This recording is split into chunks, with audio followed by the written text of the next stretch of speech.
বিকেল গড়িয়ে সন্ধ্যা নেমেছে। আমি বাসায় ফিরতেই দেখি ভাবি বারান্দায় দাঁড়িয়ে আকাশের দিকে তাকিয়ে আছেন। হলুদ শাড়িটা হাওয়ায় হালকা উড়ছে, চুলের কোকড়া আঁচলটা কাঁধে পড়ে আছে, চোখ দুটো একটু লাল। আমি ডাকতেই মুখ ফিরিয়ে হাসলেন, কিন্তু হাসিটা যেন শুধু ঠোঁটে। এসেছিস? আয় বস। আমি চেয়ার টেনে বসলাম। ভাবি আমার সামনে এসে দাঁড়ালেন, হাতে এক কাপ চা। চায়ের ভাপের সাথে ভাবির পারফিউমের হালকা মিষ্টি গন্ধ মিশে গেছে। তোর ভাইয়া আজও লেট করবে, বলেছে 10টার আগে আসবে না। ভাবির গলায় একটা ক্লান্তি। আমি চুপ করে রইলাম। জানিস, বিয়ের আগে ও যখন আমার সাথে কথা বলতো তখন রাত 2-3টিও ফোন কাটতো না, আর এখন বাসায় এসে এক কাপ পানিও খায় না, সোজা রুমে চলে যায়। আমি যতই ডাকি খেয়ে নাও, বলে পরে খাবো, পরে আর ওঠে না। ভাবি একটা লম্বা শ্বাস ছেড়ে আমার পাশে বসলেন, খুব কাছে, হাঁটুর ওপর হাত রাখলেন। হাতটা একটু কাঁপছিল। আমি কি এতটাই বোরিং হয়ে গেছি রাহাত? ভাবির গলাটা ভারী হয়ে এসেছে, চোখে পানি চিকচিক করছে। আমি কিছু বলতে গিয়েও থেমে গেলাম। কি বলবো? আমার নিজের ভাই, কিন্তু আমি নিজেও লক্ষ্য করেছি বিয়ের পর থেকে ভাইয়া যেন অন্য মানুষ। আগে যে মানুষটা রাতে ভাবির জন্য গোলাপ নিয়ে আসতো, সেই মানুষটা এখন ফোনেও কথা বলে না ঠিকমতো। ভাবি, ভাইয়া হয়তো অফিসের প্রেসারে। প্রেসার? ভাবি তীক্ষ্ণ চোখে তাকালেন। অফিসের প্রেসারে কি মানুষ এমন বদলে যায়? আমি তো জানি না।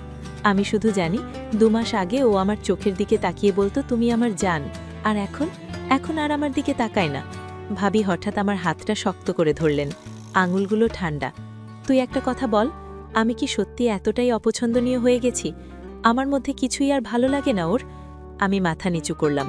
কি বলবো? ভাবি সুন্দরী, শিক্ষিতা, ভদ্র, বাসার সবাই ওকে পছন্দ করে, কিন্তু ভাইয়া? আমার মনে হচ্ছে ভাইয়া কিছু একটা লোকাচ্ছে অনেক দিন ধরে। ভাবি, তুমি এমন ভাবছো কেন? তুমি তো... আমি থেমে গেলাম। ভাবি আমার চোখের দিকে তাকিয়ে আছেন খুব গভীরভাবে। বল না আমি কেমন? ভাবির গলায় একটা অদ্ভুত আবদার। আমি হাসার চেষ্টা করলাম। তুমি খুব সুন্দর আর খুব ভালো। ভাইয়া হয়তো কি? ভাবি আরেকটু কাছে এগিয়ে এলেন। শাড়ির আঁচলটা কাঁধ থেকে একটু সরে গেছে, গলার কাছে হালকা লাল চিহ্ন। আমি চোখ সরিয়ে নিলাম। কিছু না। ভাবি হঠাৎ উঠে দাঁড়ালেন। চল, তোর সাথে একটু কথা আছে, ভিতরে চল। আমি অবাক হয়ে তাকালাম। কেন ভাবি? আয় না। ভাবি হাত ধরে টানলেন। আমি উঠে দাঁড়ালাম। ওর হাতটা এখনো আমার হাতে, গরম। ওর রুমের দরজা খুলে ভিতরে ঢুকলাম। ঘরটা অন্ধকার, শুধু বেডসাইড ল্যাম্পের হলুদ আলো, বিছানায় ভাইয়ার শার্ট ছড়ানো। ভাবি দরজা বন্ধ করলেন।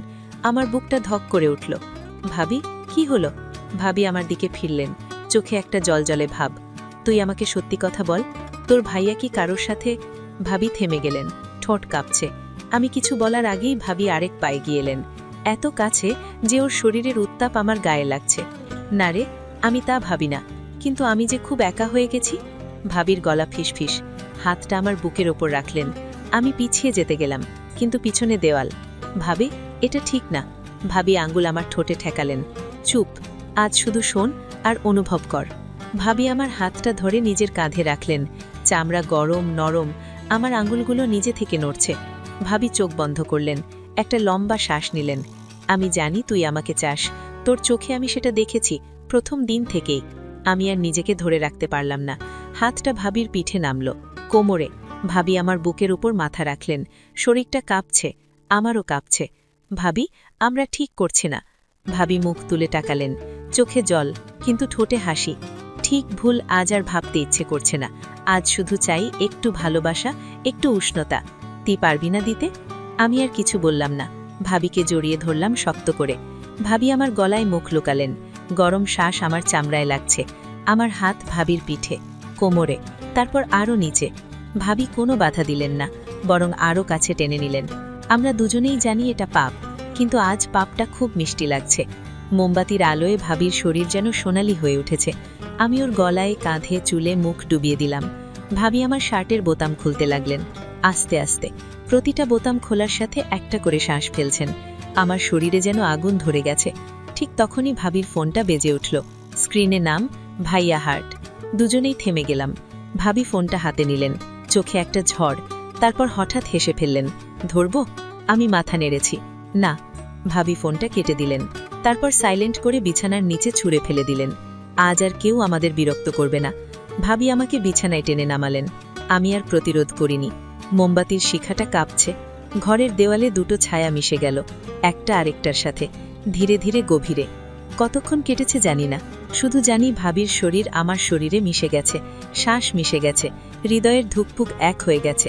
যখন শেষ হলো, ভাবি আমার বুকে মাথা রেখে শুয়ে রইলেন, চুলে আমার আঙুল বুলিয়ে দিচ্ছি। ভাবি ফিসফিস করে বললেন, এটা আমাদের গোপন, চিরকালের জন্য। আমি মাথা নেড়েছি, হ্যাঁ, কিন্তু আমি জানি গোপন এতদিন থাকে না। হঠাৎ ভাবি উঠে বসলেন, একটা কথা বলবো? আমি তাকালাম, ভাবি আমার চোখে চোখ রেখে বললেন, আমি প্রেগনেন্ট। আমার শরীরটা বরফ হয়ে গেল।